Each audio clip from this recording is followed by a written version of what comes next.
తెలుగు రాష్ట్రాల వ్యాప్తంగా ఉన్న సంక్షిప్త వార్తలను ఇప్పుడు స్పీడ్ న్యూస్లో చూద్దాం. వనపర్తిలోని ఎమ్మెల్యే క్యాంపు కార్యాలయం ముందు ఎస్ఎఫ్ఐ ఆధ్వర్యంలో విద్యార్థులు బైఠాయించి ఆందోళన చేపట్టారు. తెలంగాణ రాష్ట్ర ప్రభుత్వం ప్రైవేటు కాలేజీలకు 8,600 కోట్ల రూపాయలు ఫీజు రియంబర్స్మెంట్ చెల్లించకపోవడంతో వనపర్తిలో ప్రైవేటు కాలేజీలు మూతపడ్డాయని నిరసన వ్యక్తం చేశారు. తక్షణమే ఫీజు రియంబర్స్మెంట్ చెల్లించి విద్యార్థుల సమస్యలు తీర్చాలని వారు డిమాండ్ చేశారు.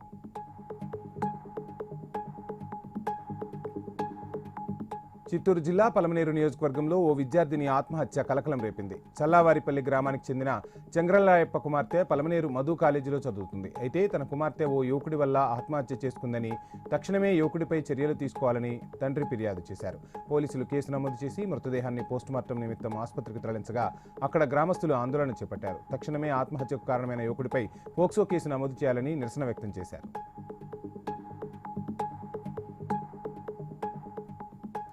నిర్మల్ జిల్లా బైంసాపట్నంలో సీసీఐ పత్తి కొనుగోళ్లను ఎమ్మెల్యే రామారావు పటేల్, జిల్లా కలెక్టర్ అభిలాష్ అభినవ్ ప్రారంభించారు. తేమ శాతం తక్కువ ఉంటే క్వింటాకు 8,110 రూపాయల మద్దతు ధర ఉంటుందని అధికారులు స్పష్టం చేశారు. అధిక వర్షాల కారణంగా పత్తి పంటలు దెబ్బతిన్నాయని, తేమ శాతం చూడకుండా పత్తి కొనుగోలు చేయాలని జిల్లా కలెక్టర్ అభినవ్ తెలిపారు. అలానే పత్తి కొనుగోలు విషయంలో ఏవైనా ఫోర్జరీ చేసినట్లు తమ దృష్టికి వస్తే కఠినమైన చర్యలు తీసుకుంటామని కలెక్టర్ హెచ్చరించారు.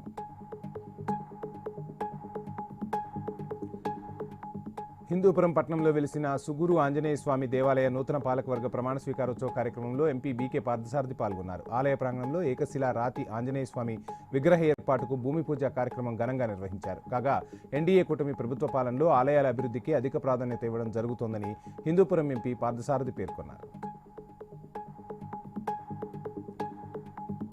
కొత్తగూడెంలో సింగరేణి గుర్తింపు సంఘం ఏఐటీయూసీ ఆధ్వర్యంలో సమావేశం నిర్వహించారు. ఈ సమావేశంలో అదనపు ప్రధాన కార్యదర్శి మిర్యాల రంగయ్యతో పాటు ఉద్యోగ సంఘాలు తదితరులు పాల్గొన్నారు.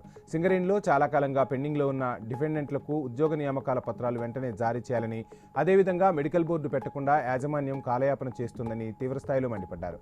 కార్మికుల సమస్యలు పరిష్కరించకపోతే సమ్మెకు పిలుపునిస్తామని మిర్యాల రంగయ్య హెచ్చరించారు.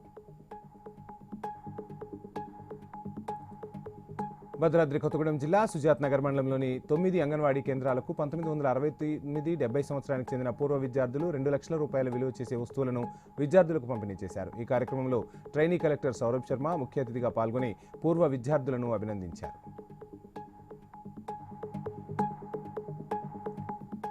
విజయవాడలో నూతనంగా నిర్మించిన వసుధ మల్టీ స్పెషాలిటీ హాస్పిటల్ను విద్యా ఐటీ శాఖ మంత్రి నారా లోకేష్ ప్రారంభించారు. మంత్రి నారా లోకేష్కు నిర్వాహకులు ఘనస్వాగతం పలికారు. అనంతరం మంగళ వాయిద్యాలు, మంత్రోచ్చరణల మధ్య రిబ్బన్ కట్ చేసి హాస్పిటల్ను లాంఛనంగా ప్రారంభించారు. జ్యోతి ప్రజ్వలన చేసి operation theatre, ICU, VIP, AC general వార్డులను మంత్రి నారా లోకేష్ పరిశీలించారు. ఈ కార్యక్రమంలో విజయవాడ ఎంపీ కేశినేని చిన్నితో పాటు పలువురు ఎమ్మెల్యేలు పాల్గొన్నారు. బాపట్లలోని జిల్లా కలెక్టరేట్ ప్రాంగణంలో ఉద్రిక్తత నెలకొంది. మార్ఫు బన్నీ అనే వ్యక్తి పురుగుల మందు డబ్బాతో ఆత్మహత్యాయత్నానికి ప్రయత్నించాడు. తమ గ్రామంలో ఉన్న సమస్యలపై చాలాసార్లు అధికారులకు ఫిర్యాదు చేసినా ఎవరూ పట్టించుకోవడం లేదని ఆవేదన వ్యక్తం చేశాడు. చివరికి ఆత్మహత్యాయత్నానికి ప్రయత్నించాడని తెలిపారు గ్రామస్తులు.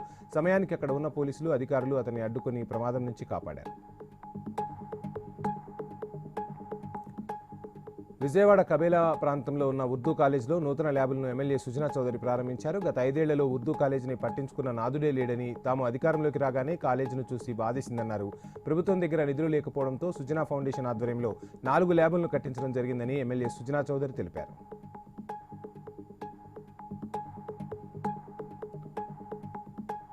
ప్రకాశం జిల్లాలో వివాదం చోటు చేసుకుంది. టంగుటూరు శ్రీనివాస్ నగర్లో నివాసం ఉంటున్న భార్యాభర్తల మధ్య ఏర్పడిన గొడవ వివాదాస్పదంగా మారింది. వివాదాన్ని పరిష్కరించుకునేందుకు భర్త, భార్య ఇంటికి వెళ్లగా అక్కడ జరిగిన తోపులాటలో కింద పడి భర్త మృతి చెందాడు.